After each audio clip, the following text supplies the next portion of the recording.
우리 사회는 인터넷 의존도가 더더욱 높아지고 유튜브나 SNS를 안 하는 사람들이 없다 보니 인터넷이 점점 거칠어진다는 공감대가 많은 사람들에게 퍼진 듯 보입니다. 뭐 옛날에 인터넷을 해보지 않은 어린 세대들은 이미 네이티브 스피커로 자랐겠지만요. 인터넷 원래 이런 것도 아님? 이 얘기에 대해서 사람들은 의견이 분분합니다. 그렇다, 예전엔 이 정도까진 아니었다 라고. 옛날 인터넷은 지금보다 멀쩡했으므로 요즘이 확실히 더 더러워진 것이 맞다 라는 의견과, 옛날에도 수없이 더러운 표현들이 있었고 요즘 사람들은 상상도 못할 일이 가득했고 과거의 인터넷이 더 좋았음을 말하는 것은 확실히 좋았던 옛날 편향이라고 말하는 분들이 있습니다. 그래서 사실 저도 2006년쯤부터 인터넷을 했으니까 인터넷의 조상님 수준까지는 되지 못하므로 진짜 인터넷의 조상님과 함께 이 얘기에 대한 근원을 찾아보기로 했습니다. 여러분도 흔히 아시는 해킹송, 고추참치 등의 원작자인 돌카스님과의 인터뷰를 재구성했습니다. 사실 돌카스님이 인터넷 활동으로 하면은 진짜 조상님격이잖아요, 그죠? 벌써 시간이 그렇게 지났나 싶죠. 하지만 여기서는 돌카스님의 작품 세기보다는 1세대 인터넷 유저인 돌카스님을 중심으로 했다는 점 이해해 주시길 바랍니다. 그럼 한번 시작해보죠. 자, 옛날 인터넷은 어땠는가? 호랑이 담배 피우고 돌카스님 고등학생이던 시절, 인터넷이란 곳은 PC통신의 연장선이었습니다. 요즘 사람들 잘 알지도 못하던 이 PC통신이란 컴퓨터라는 부자들의 전유물을 가지고 매달 전화비를 10만원, 20만원 가까이 들여가면서 요즘 통신비가 10만원, 20만원 나온다고 하면 좀 많이 나오네 싶으시겠지만 90년대에 10만원, 20만원이란 사실을 알아두셔야 됩니다. 게시판에 들어가서 사진이라도 골라치면 한 2-3시간 걸려서 봐야만 했고, 통신비가 많이 나올까봐 글자를 따로 복사해서 인수해서 보던 PC통신의 시절, PC통신 이후 인터넷 시대가 열리기 시작하면서 사람들은 여전히 인터넷을 PC통신처럼 이용했습니다. PC통신 시절 사람들은 현실의 취미 등을 토대로 가상현실에서 모이는 동아리 활동처럼 사용하곤 했어요. PC통신이 자생적인 문화를 만들기에는 너무나 소수가 이용했고 데이터가 오가기도 어려웠고 기껏해야 오가는 것은 문자 혹은 데이터 정도였죠. 그래서 PC통신을 인터넷이 이어받고 나서도 인터넷에서도 자연스레 게시판형 문화가 이어졌습니다. 처음엔 친구들끼리 어떤 모일 장소가 필요하잖아요. 그러다 보니까 인터넷이라는 곳에서 네이버 마이홈 같은 걸로 만들어가지고 또 대전하다 보면은 님들 길드예요? 그러면은 예, 우리 길드예요. 그러면은 길드 홈피 있어요? 막 길드 홈피 주소 알려드릴게요 하고 이제 주소 남겨놓고 그러면서 이제 얼굴 모르는 사람들끼리 모여서 그룹이 생기잖아요. 요즘처럼 독점적 사업자가 새로운 서비스를 열면 그 서비스에다가 우르르 모이게 되는 시스템이 아니고 누군가가 자신이 관심 있는 이야기를 할 공간, 웹 에디터 혹은 HTML 등을 활용해서 게시판 혹은 홈페이지를 열어 제끼면 거기에 사람들이 와서 활동을 하는 방식이었죠. 정말 오래된 사이트들 대부분이 이렇게 만들어졌습니다. 대표적으로는 DC인사이드가 있죠. 김유식이라는 사람이 디지털 카메라를 중심으로 관련 이야기를 나누거나 사진을 올릴 수 있는 게시판을 만든 게 바로 DC인사이드라는 커뮤니티의 시작이었고, 그래서 지금도 게시판들 이름이 갤러리인 것입니다. 그 외에도 만화를 올리는 삼류만화 패밀리, 해외 영상, 특히 게임을 올리는 퍼니플래닛, 동창생 찾기 붐을 열었던 아이러브스쿨, 그저 웃긴 내용을 공유하던 웃긴 대학, 현실의 관계를 컴퓨터로도 연결해주는 버디버디, 세이클럽, 싸이월드는 3대장이었죠. 저는 친구가 없어서 별로 안 써봤습니다만 그런 프로그램 써가지고 홈페이지 만드는 게 되게 유행이었어요. 그래서 막 서로 자기 명함처럼 갖고 다녔어요. 나도 홈피 있다. 나도 홈페이지 있다. 현재 인터넷이랑 비교하면 과거의 인터넷은 조금 더 현실과 가까웠습니다. 현실의 관계를 확장시켜주는 것에 가까웠고 사람들은 인터넷에만 빠져드는 경우가 드물었죠. 현재의 인터넷도 물론 현실의 취미를 확장시켜주는 역할을 수행하고 있지만 조금만 딥하게 빠져도 커뮤니티가 되어서 딱히 어떠한 취미를 공유하지 않더라도 이 커뮤니티가 내 분위기에 맞으면 그 커뮤니티 활동을 하는 것으로 바뀌었어요. 옛날에는 상당히 상상하기 힘든 일이었죠. 물론 이 분위기에는 원류가 존재합니다. 저는 그 원류를 막장 갤러리라고 말하고 싶어요.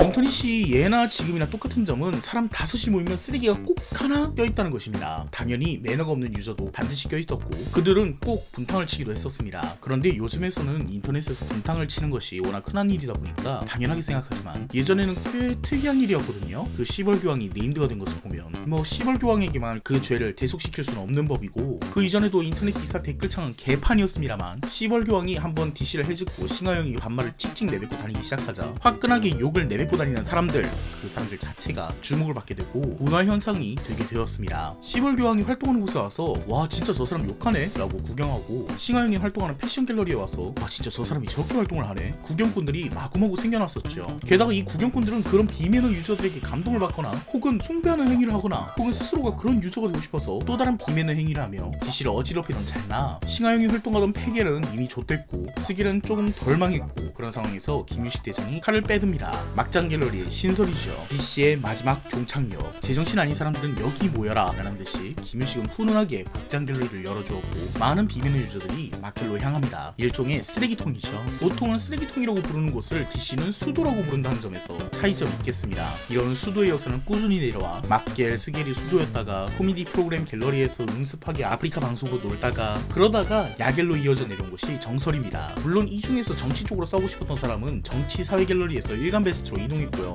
그리고 일간 베스트가 망하자 다시 야겔로 기어들어왔고, 그리고 우리의 인터넷 문화는 대부분 막겔의 후손이라고 봐야 됩니다. 김유식이 쓰레기를 모두 모아놓은 결과 아주 재미있는 현상이 발견했거든요. 막겔이라는 쓰레기장이 현대 인터넷의 규칙을 만들었습니다. 과거의 인터넷과 현재 인터넷을 비교하자면 과거의 인터넷은 시골의 작은 사회와 비슷하고 현재 인터넷은 신뢰 없는 대도시와 비슷합니다. 어느 쪽이 우월하다고 말하기는 어려워요. 각자의 라이프 스타일이 있었고 우리는 삭막한 대도시 쪽으로 수렴지나한 것입니다. 과거와 현재의 차이점을 들면서 하나하나 설명해 볼게요. 첫째로 인터넷은 고도로 전문화되었습니다. 과거 인터넷은 소비자와 공급자의 관계가 모호했어요. 마치 시골에서 쌀 만드는 사람과 쌀 먹는 사람이 거기서 거기인 것과 비슷한 것이죠. 엽기토끼 졸라맨부터 해가지고 뭐 되게 많았는데, 이게 플래시로 접했거나 혹은 이제 일러스트라면 웹툰, 그 당시에는 웹툰이라보다 그냥 만화 캐릭터들이 갑자기 막 상품으로 나와 있는 거 보면서 와 대박이네 뭐 이런 거. 그 당시 인터넷이 사실 만든 캐릭터들이에요, 그죠? 옛날에 나온 창작물들은 아마추어 티가 풀풀 났습니다. 연습장에 그리고 스캔해서 올리는 경우도 있었고, 과거에 눈에 봐도 그다지 재미없는 경우도 수두룩했으며, 지금 눈으로 보면 오그라들 정도인 것도 있었어요. 하지만 뭐 굳이 요즘처럼 냉철하게 비평하진 않았습니다. 왜냐하면 은근한 동료의식이 있었기 때문이에요. 내가 지금 나쁜 글을 쓴다면 내가 나중에 창작물을 올려도 나쁜 댓글을 쓰겠지? 과거의 창작물들은 큰 노력이 들어가진 않았으나 모두가 창작자이고 모두가 수용자였기 때문에 아마추어 느낌이 엄청나게 되었습니다. 사실 이건 시대 문제라기보단 어떤 창작 플랫폼이든 거쳐가는 문제 같은데요. 유튜브도 초창기에는 누구나 영상을 올린다 같은 느낌이었지만 지금의 유튜브는 애지간한 인간들만 영상을 올린다라는 느낌으로 완전히 변해버린 것을 볼 수 있습니다. 방송사의 거대 자본이 투하되기 시작하고 이미 유튜브 밖에서 유명한 인물이 유튜브 세계관 최강자가 되어버리고, 그래서 유튜브도 이제 전문 창작자랑 아마추어의 경기가 확실해지고 있죠. 과거 인터넷은 전문성이 없던 대신 서로 하하호호 해주는 분위기가 있었고, 요즘 인터넷은 확실히 재미를 챙기는 대신 서로에게 좋은 말 해주는 분위기가 사라지고 있습니다. 두 번째로는 네임드가 없어졌습니다. 이 부분이 옛날 인터넷 유저들과 지금의 인터넷 유저들의 결정적 차이라고 봅니다. 과거 인터넷을 경험해본 사람들에게 몇몇 특정 인물들을 말하면 나도 걔 알아! 라고 다들 말하게 됩니다. 지금 인터넷 유저들이 유튜브 말하는 거랑 좀 다르지 않아 보인다고요? 실제로 다르지 않을지도 몰라요. 왜냐하면 우리가 옛날에는 인터넷 유저들의 블로그에 가서 얘 오늘 또 뭐 올렸네? 하고 구경하는 거랑 유튜브 채널 가서 뭐 올렸나? 하고 보는 거랑 사실은 비슷하게 보이기도 하죠. 하지만 가장 결정적인 차이는 영향력입니다. 유튜버의 영향력은 인터넷에서 상당히 제한적입니다. 구독자 200만, 300만 정도 되어야 인터넷에 어떠한 파장을 끼칠 수가 있죠. 그리고 사실 유튜버들은 구독자가 많아도 인터넷에 파장을 별로 끼치고 싶어 하지 않아 합니다. 왜냐하면 다들 물어 뜯으려고 할 테니까요. 반면 과거의 네임드들은 달랐습니다. 그들은 적극적으로 병신짓을 했고 진심인지 아닌지 애매한 선에서 놀았습니다. 게다가 그가 활동하는 갤러리에 가보면 그가 직접 잡담하는 모습도 구경할 수 있고, 운이 좋다면 그의 어그로를 직접 끌 수도 있습니다. 현대 인터넷의 인플루언서들은 연예인에 가까운 모습을 띈다면 옛날 인터넷의 이 네임드들은 동네의 유명한 형의 이미지에 가까웠습니다. 대체로 대부분 동네 바보형에 가까웠지만 오늘 나오신 볼카스니처럼 동네 바보형과 기막힌 창작자 양쪽을 다 타고 있는 경우도 있었습니다. 그런데 네임드라고 하면 요즘엔 상당히 부정적인 이미지로 보이죠. 이것이 바로 막장겔의 영향력인데요. 이건 다음 주제에서 더 말해보죠. 세 번째 차이점은 바로 침묵질입니다. 과거 인터넷은 말 그대로 침묵질을 하기 위한 장소였습니다. 현실의 취미를 기반으로 해서 인터넷에서 관계를 확장시키는 것에 가까웠다고 했죠. 혹은 버디버디, 세이클럽처럼 아예 내가 아는 사람들을 연결해주는 역할도 하곤 했고요. 그러다 보니까 인터넷에서 침묵질은 너무나도 당연한 것이었고, 초창기 인터넷에서 너무나도 흔하게 있었던 것이 바로 다름 아닌 정모였습니다. 요즘엔 정말 극히 드문 게시판에서만 하죠. 아직까지 초창기 인터넷의 냄새를 풍기는 소수인원 중심의 취미 위주 게시판 외에는 현대 인터넷에서는 정모가 거의 사라졌습니다. 막장 갤러리가 현대 인터넷의 시조격이라고 했었죠. 그 막장 갤러리가 무엇으로 망했느냐 하면 과도한 네임드화 그리고 침묵질을 벌였습니다. 요즘 게시판들이 그렇듯 막장 갤러리도 막장과 억지 연관만 달면 무엇이든 올릴 수 있는 자유 게시판이었어요. 그러다 보니까 사람들이 원하는 것은 정말 막장스러운 네임들끼리 선나가게 노는 것이었고, 이건 자연스럽게 네임드와의 침묵질로 이어지게 되었습니다. 그런데 네임드화와 침묵질은 정말 병립하기 어렵다는 사실을 알고 계신가요? 한 명이 네임드화가 되는 그 순간부터 그 사람들 주변에만 사람들이 몰리게 됩니다. 침묵의 중심에 네임드가 서 있게 되는 것이죠. 사람들의 눈과 시간은 한정되어 있습니다. 그 게시판의 중심이 네임드 안으로 구성되게 되면 그 게시판 전체로 향하는 사람들은 적어집니다. 게다가 그 게시판의 네임드가 다른 다른 사이트에서도 유명해지는 유명 인사가 되어버리기로 한다면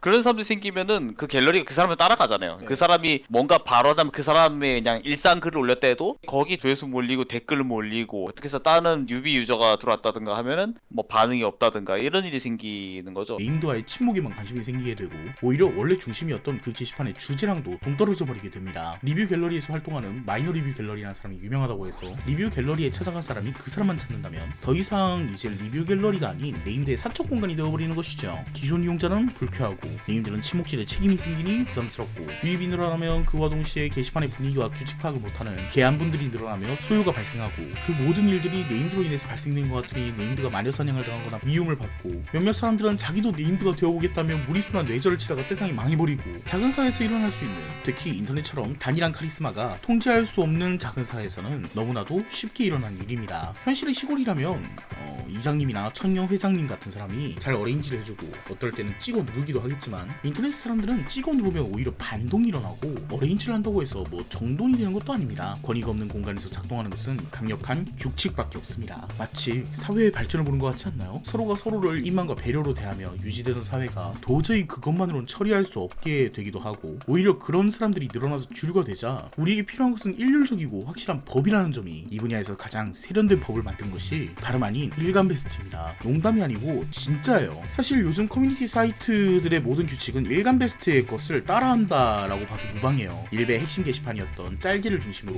일간베스트의 언어는 상당히 거칠기 때문에 제가 적당히 순화시켜서 말하자면 첫 번째, 네임드화 금지. 자기가 네임드화 되기 위해서 사적인 정보를 밝힌다거나 자신의 성별을 밝힌다거나 하는 것은 절대로 금지입니다. 컨셉질을 하는 것도 금지고 자자를 사용하는 것도 금지입니다. 같은 자자를 사용하는 사람이라면 어떤 사람인지 알아보기 쉬워서겠죠? 두 번째, 침묵질 금지. 닉네임 언급도 금지이고 자신의 글을 추천해달라고 올리는 소위 개추유도도 불가능합니다. 그렇습니다. 이런 규칙들이 2011년, 2012년에 만들어진 것을 보면 막겔, 코겔, 정사겔, 일베의 막장 테크트리를 착실히 밟아온 사이트가 어떻게 발전하게 되는지를 알 수 있습니다. 침묵질은 그 자체로 나쁜 것이 아니지만 침묵질이라는 비하적 용어가 붙기 13일 정도로 자연스럽게 타집단 배척과 유입 박살의 원인이 되기도 합니다. 진드기 무서워서 초가상간에 불태우기가 인터넷에서만큼은 필요한 작업입니다. 네임드화는 그 정도까지 위험하지 않지만 자연스럽게 침묵질로 이어지기도 하고 네임드를 모르는 유입을 배려하지 않거나 네임드가 월권을 하거나 힘이 센 사람이 되어서 세상을 망하게 만들어버리기도 합니다. 혹은 네임드가 되고 싶어서 날뛰는 사람들이 그 커뮤니티의 분위기를 흐려버리기도 하죠. 소수의 비슷한 인원끼리 유지되던 침묵을 중심으로 하던 사이트들은 인터넷이란 공간의 한계로 덕과 친밀함으로 통제가 안 되고 큰일이 일어나도 쉬쉬하게 만드는 작은 사회 특유의 끈적함도 불가능하니 자연스럽게 시골 작은 사회 같던 인터넷의 분위기는 대부분 도태되게 되고 사람들은 철저히 법의 논리로 따라가는 악당들이 워낙 많이 있고 악당이 들어올 것을 전제하고 있기 때문에 인간의 선함 따위를 절대 믿지 않는 법으로만 통치하는 사이트들을 중심으로 사람들이 몰려들게 된 것입니다. 바야흐로 인터넷의 도시화라고 볼 수 있죠. 네, 과거나 지금이나 이상한 사람들은 있고 막장인 유저들의 비율은 그대로였을 수도 있습니다. 하지만 인터넷의 모습은 실제로 바뀐 것이 맞아요. 이것은 그런 소수의 비매너 유저들, 아니 사실 소수의 비매너 유저를 탓할 수는 없습니다. 우리들 역시 어딘가에선 매너 유저지만 어딘가에선 비매너 유저가 되어버릴 테니까요. 그 커뮤니티의 분위기에 못 맞추는 것도 분탕입니다. 결국 이런 문제는 인간이 있던 사회에선 어디서나 있는 일인 것이죠. 오히려 주목해야 될 점은 인터넷 사회가 엄청나게 빠르게 발전했다는 것입니다. 인터넷이 수천 년간 쌓아온 사회 발전사를 20여 년 만에 압축해서 올라왔죠. 오히려 현실의 사회보다 더 고도화되고 더 엄격한 모습까지도 엿보입니다. 반면 통제가 안 되는 무정부주의 실험장인 인터넷은 그런 만큼 더더욱 통제에 의존하게 되었으며 친밀감, 유명세, 소속감, 애정과 같은 인간적인 감정이 완전히 통제되는 현상을 낳았습니다. 만약 현대 인터넷 커뮤니티에서 저 이야기를 한다고 생각해보세요. 뭔 근밀감, 근명세, 근속감, 근정이요 라는 이죽거림이 들려올 것입니다. 저런 감정들이 나쁜 것이 아니라 저런 감정들을 낳는 병림픽이 나쁜 것임에도 불구하고 인터넷이란 공간에서 어쩔 수 없이 빈대를 잡기 위해서 초가집을 불태워야 되니까요. 인터넷에서 소속감을 보이는 사람들은 오히려 순수한 것일지도 모릅니다만 인터넷은 초단기 압축 형태로 인간에게 너무 대였고 인간을 불신합니다. 우리 인터넷은 급속도로 도시화되었고 그리고 인터넷 네이티브 세대들은 도시에서 자라 우리의 푸념을 보고 저 사람들은 분탕종자다 라고 생각할 가능성이 높습니다. 양날의 검이에요 진짜로. 이거는 규제를 좀 풀어가지고 이게 자유롭게 좀 서로 이렇게 친해지고 하세요 이래 놓으면은 분명히 문제가 생겨요. 그러니까 이게 좋은 점도 있는데 장단점이 다 있다 보니까 이게 한쪽으로 쏠리면은 반대쪽에 또 문제 생겨버리고 또 그렇게 해서 규제를 해가지고 네임드화 금지, 닉네임은 무조건 다 바코드 이렇게 해버리면은 정보력이라든가 뭐 그런 거는 좋겠다마는 이제 정이 없죠. 딱딱해 보이고 서로 친해질 수 있는 기회도 없고. 하지만 이 늙은이는 가끔 그립곤 합니다. 사이트에 소속감을 가지면서 사이트들끼리 털러다니던 기억, 다른 나라에 분탕질을 치러다니면서 우리 마을이 이만큼 강해 라고 가시자던 기억. 가세나 클럽 등으로 친해진 사람들끼리 현실 전업원을 공유하고 경고를 하던 기억. 옛날 사람들은 정이 있었는지 싶어. 다시는 돌아올 수 없는 과거임을 알고 돌아와서는 안 될 과거임을 알기에 더욱 그리워질 때가 있는 법입니다. 오늘의 푸념은 여기까지입니다. 끝까지 봐주셔서 감사합니다.